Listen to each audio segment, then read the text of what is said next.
એ guys કેમ છો? તો ઇટ્સ માય ન્યૂ ફાળું વ્લોગ. તમારા સૌનું સ્વાગત એક નવા ફાળું વ્લોગમાં. તો હાલ પર આવી ગયા અહીં કોલેજ.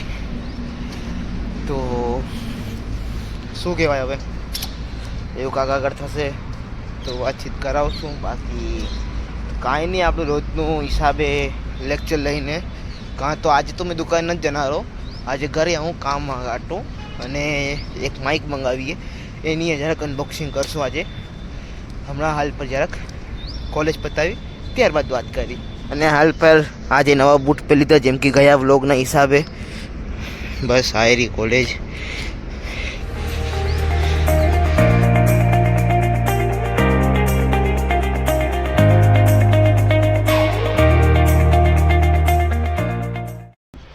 તો હાલ ફિલહાલ પર આપણી કોલેજ પતી ગઈ અને હમણાં ઘરે જવું રહો હાલ પર.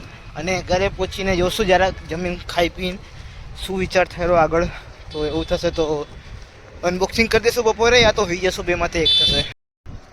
અને મને મારા બધા ઓલા ક્લિયર બી કરવા ડાટા 17 થી 20 જીબીના ડાટા પડ્યા એ ક્લાયન્ટના, એ એડિટ કરીને પતાવાય મને, અપલોડ કરવાય મને. તો એ જોઈશ. હવે જોશું, પહેલાં ઘરે પહોંચીને ત્યારબાદ જોઈ. તો હાલ પર 5 ને 7 થાય રહી. તો હવે શું કે આ રોડ પાર્સલ આપણું કરીએ અનબોક્સિંગ અને તમને બતાવી જરાક રિવ્યૂ બી જરાક.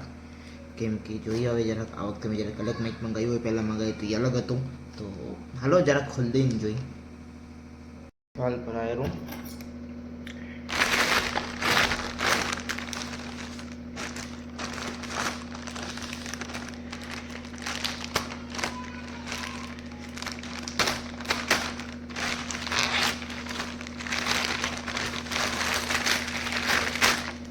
પહેલાં આને સાઈડ કરી દઈએ અને જરાક પર્સનલ ઇન્ફોર્મેશન આવી જાય. તો આવું કાંઈક દેખાયેલું બહારથી ડબ્બો.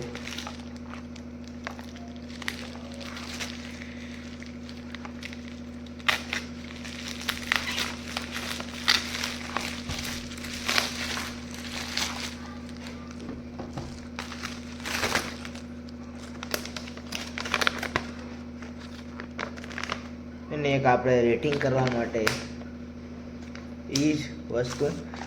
અને મેન આયરી માઇક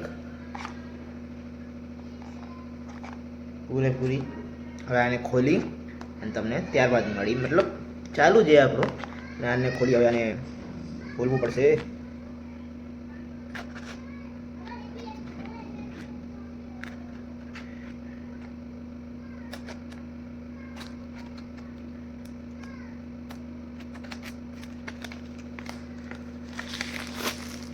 કાગળી હટાડી દેવાની પહેલાં.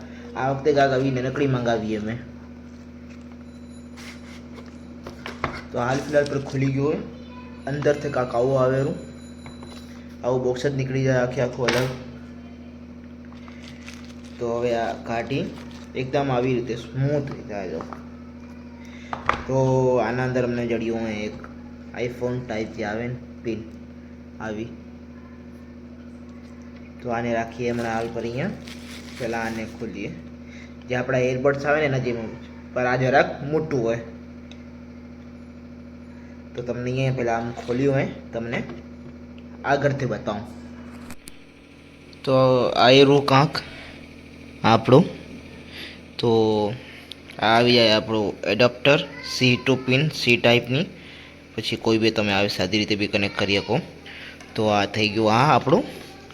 અને આવી થઈ ગઈ આપણી માઇક. બે આવે તો આ રહી. અને સાથે મળે ચાર્જર એનું C2 પિનનું અને નીચે પરચી. તો આ કાંક હતું અનબોક્સિંગ. બાકી આનમાં બધું આવી રીતે ડિટેલ્સ લખેલી છે. આનમાં તમને ખબર તો આ પોસ્ટ કરીને વાંચી લે શકો, યા તો ડાયરેક્ટ મિશ્યુમાં બી જઈ શકો. આયરી તો આ હતી અનબોક્સિંગ કાંક. અને આગળ કાંક જરૂર પડશે તો પહેલાં મેં આ એક સેટઅપ કરી લઉં. સેટઅપ કર્યા પછી તમને માઇકથી અવાજ સંભળાવીશ મેં કેવી આવે એની. તો સેટઅપ કરી દઈએ ફટાફટ. તો હાલ પર આપણું આ માઇક ચાલુ થઈ ગયું હોય. અવાજમાં ડિફરન્સ આવતો હશે તમને. તો હાલ પર આ ડબલ હેડ થઈ ગયું એટલે ચાલુ થઈ ગયું હોય. તો એકવાર મને શું હોય કે આને ચાર્જમાં મૂકવું પડશે એકવાર, તો આને એકવાર ચાર્જમાં મૂકી દઈશ અને આવું કામ હતું અનબોક્સિંગ આનું. તો તમને અગર એવું કશે બતાવવામાં આગળ તો તમને બતાવીશ, બાકી વ્લોગને એન્ડ કરી દઈશ અહીંયા. તો બાકી જોઈએ હવે આગળ શું થાય. હમણાં 5 અને 15 થઈ રહી, એના પછી જોશું. તો આ હતી કાંક માઇકની અનબોક્સિંગ. તો વિડીયો કાંક આટલો અહીંયા રાખીએ અમે એટલે આજે. તો બીજું કાંઈ નહીં, અમે મળશું બીજા બ્લોગમાં કાંક ફાળો વસ્તુ સાથે. Thank you for watching till and.